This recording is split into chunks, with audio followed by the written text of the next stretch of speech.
Hey guys, how you doing? I want to start off by saying sorry about the sound. Israel seems to be the hot topic right now, so I'm going to do a short video on why I support them.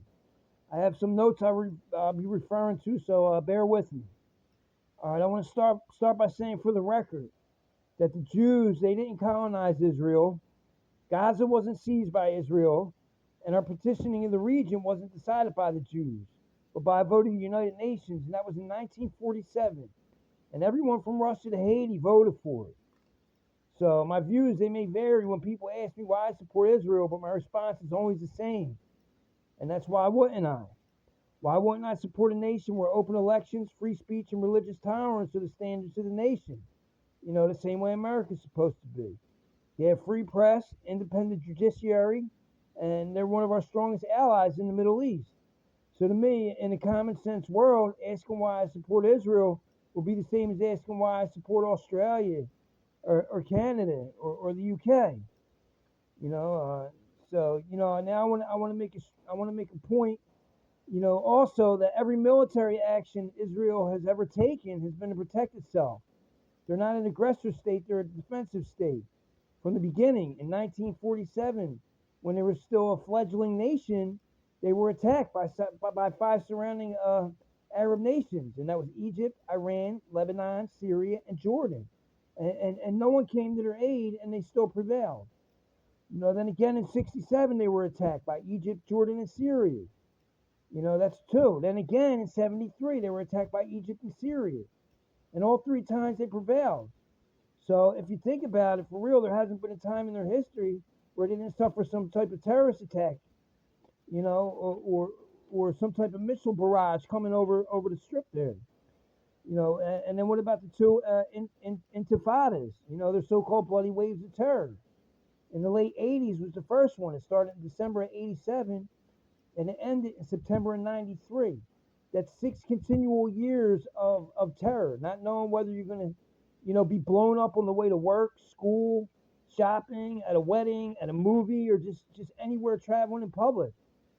The second one lasted from 2000 to 2005. That's 5 more years of straight terror. Just imagine having to live like that. Imagine that here in America. It would be unthinkable. So there's been a continual barrage of rockets in Israel from Hamas, in the Gaza Strip. Hamas, and this is nothing new. Hamas and Israel fought 4 wars already, from 2008 to 2009, one in 2012, one in 2014, one in 2021, and now we have this one, which is the fifth, that started in 2023. The most recent conflict, and the missiles kept coming. Even after Israel in 2005 completely withdrew from Gaza, they still kept sending missiles over. So why shouldn't they protect themselves? And even in between the wars, all them wars I just mentioned, Israel was continually seeking peace in the region.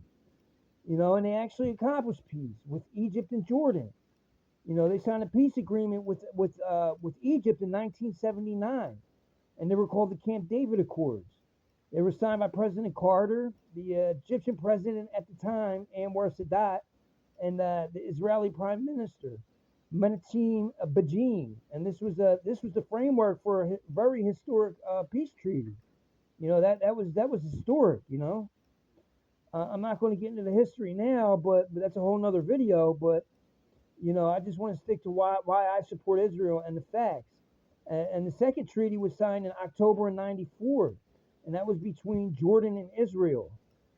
Prime Minister Rabin and Abdesalam al-Majili and the president of Israel, Ezer Weizman, they all, signed that agreement. So, in recounting this history, I could easily say, any nation that endured all that terror could easily become a police state. You have to remember they're surrounded by enemies and embedded by terrorists, like literally. And through all this, they never abandoned the rule of law. You realize 21% of Israel's citizens are Arab. That's 2,065,000 out of a total of 9.5 million citizens. And you realize 21% of them Arabs, or 85% of them are Muslim. So, imagine being Jewish in a Muslim country. What do you think would happen? And that 85% that's Muslim, they get to practice their religion freely. Could you picture that in an Arab nation, a Jew practicing his religion openly? Here's a quick little fact. You know what delivered Palestine to the Muslims? Wasn't originally originally a Muslim territory.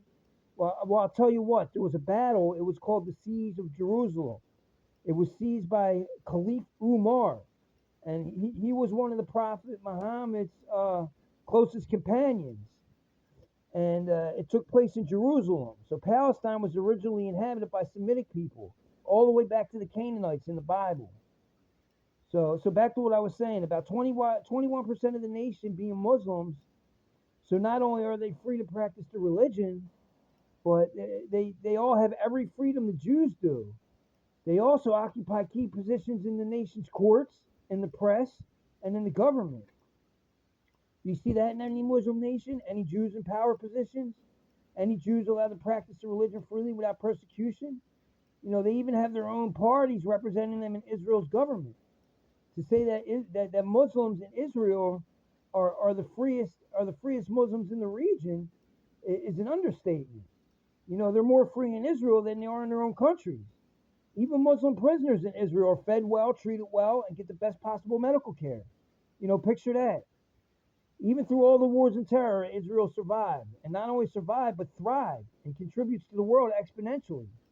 Not only with security, but with tech as well. Israel is known as a startup nation. Key components of our cell phone and computers were designed in Israel. Actually, the cell phone itself was developed in Israel in 1973.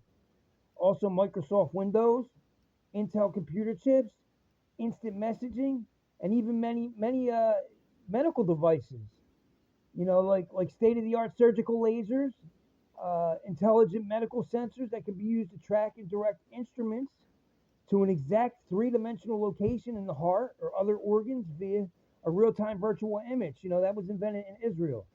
Just think about that for a minute. Yet there are leftist politicians, activists, artists, academics, and college students calling for a boycott on Israel, demanding they be cut off from academic and professional society. Why? As much as they contribute, why would you want to cut someone that contributes so greatly to humanity off from those resources? Do they denounce the Palestinian leadership who hasn't held an election in well over a decade? Do they denounce the leadership of Hamas? Who use women and children as human shields? No, they don't. They denounce free Israel. You know, it's crazy. You know, Israel has now existed for 70 years. It's one of the freest, most prosperous, successful nations on earth. So why do I support Israel? Why wouldn't I? Why wouldn't anyone? Well, guys, thanks for listening to this video. I hope it was insightful.